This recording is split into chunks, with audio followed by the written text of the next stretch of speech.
Andhra Pradesh treasuries and account services association registration number 400/2024 ప్రకారం ఒక విన్నపం. రాష్ట్ర అధ్యక్షునిగా తేదీ 17/12/2019న ఏపీటీఎస్సీ రాష్ట్ర ఎన్నికలు నిర్వహించిన విషయం మీ అందరికీ తెలిసిందే. రాష్ట్ర అధ్యక్షుడు జి రవికుమార్, జనరల్ సెక్రటరీగా డి రమణారెడ్డి ఎన్నికల ప్రక్రియ పూర్తి చేసిన విషయం కూడా మీ అందరికీ తెలిసిందే. డి రమణారెడ్డి జనరల్ సెక్రటరీగా ఎన్నిక కాబడిన జి రవికుమార్ని కాదని వేరే వర్గంలో చేరి నెల్లూరు జిల్లా ఖజానా కార్యాలయంలో ఈరోజు ఎన్నికలు జరుపుతున్నారు.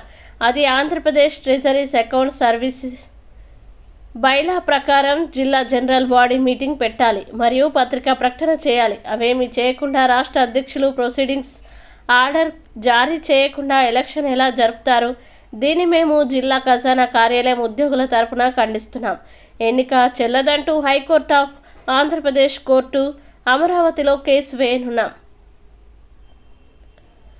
కేసు విచారణలో ఉంది. గత 7 సంవత్సరాల నుండి ఎన్నికలు జరపమంటే అమరావతి హైకోర్టులో ఇరు వర్గాల కేసులు పెట్టినందువల్ల ఎన్నికలు జరపడం వీలు కాదని ఇదే పెద్దలు చెప్పుకుంటూ వచ్చినారు. అవతల వ్యక్తి అయిన జి రవికుమార్కి ఎటువంటి సమాచారం తెలియకుండా అతని వద్ద నుండి ప్రొసీడింగ్ ఆర్డర్ తీసుకోకుండా వార స్వలాభం కోసం అధికారాన్ని కాపాడుకునే ఉద్దేశంతో చీకటి రాజకీయాలు చేస్తూ 24 గంటల ముందు జిల్లా ఖజానా సిబ్బంది ఉదయం అనగా 2/2/2025 తేదీ ఉదయం 10 గంటలకి ఎన్నికలు జరుపుతున్నామని కొంతమందికి తెలియజేసి కొంతమందికి చెప్పకుండా ఎలక్షన్ నిర్వహించే ఎలక్షన్ అధికారులకి ఎటువంటి సమాచారం ఇవ్వకుండా వీళ్ళ ప్రలోభాలకి సహకరించే అధికారులని నియమించుకుని ఎన్నికలు జరుపుకుంటున్నారు. కాబట్టి ఏపీటీఎస్ఐ బైలాకి వ్యతిరేకంగా నిర్వహించినందున ఈ ఎన్నికల్ని మేము ఖండిస్తున్నామని తెలియజేశారు. పై కార్యక్రమంలో వి రమేష్ బాబు, పివి కిషోర్ కుమార్, నెల్లూరు జిల్లా ఎంప్లాయీస్ సభ్యులు తదితరులు పాల్గొన్నారు.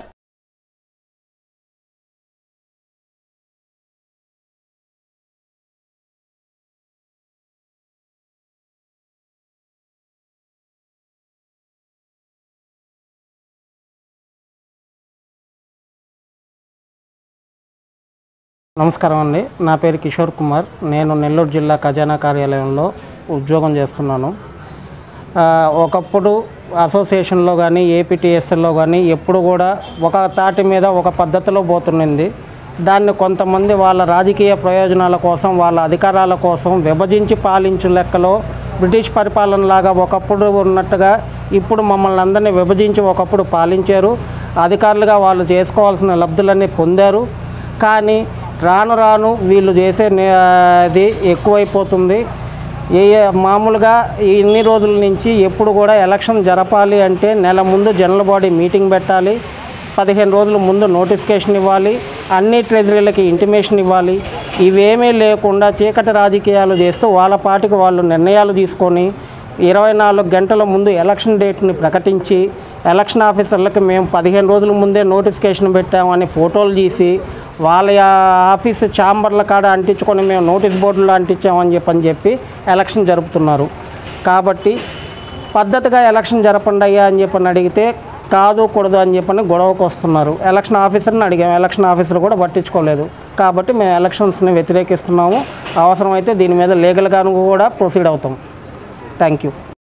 వి రాజేష్ బాబు, జిల్లా ఖజానా కార్యాలయంలో గత 26 సంవత్సరాలు సీనియర్ అకౌంటెంట్గా పనిచేస్తున్నాను.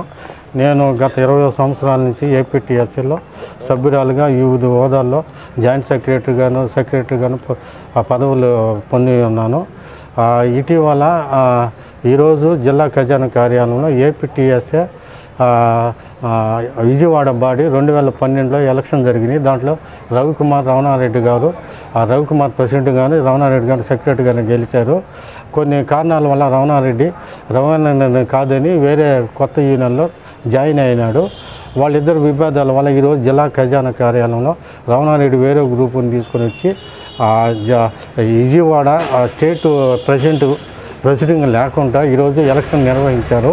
మేము ఏపీటీఎస్ జిల్లా ఖజానా కార్యాలయ సభ్యుడిగా నేను పోయి అడిగిన ఎలక్షన్ ఆఫీసరు, మీరు 15 రోజుల ముందు నోటిఫికేషన్ వేయాలి, జనరల్ బాడీ మీటింగ్ పెట్టాలి, నోటీస్ బోర్డులో ఏమీ పెట్టకుండా మీరు ఎట్లా ఎలక్షన్ నిర్వహిస్తున్నారు, స్టేట్ ప్రెసిడెంట్ రవణ ప్రొసీడింగ్ లేకుండా అని అడిగితే వాళ్ళు వివిధ కోణాల్లో తిక్కమక్కగా సమాధానం చెప్తున్నారు.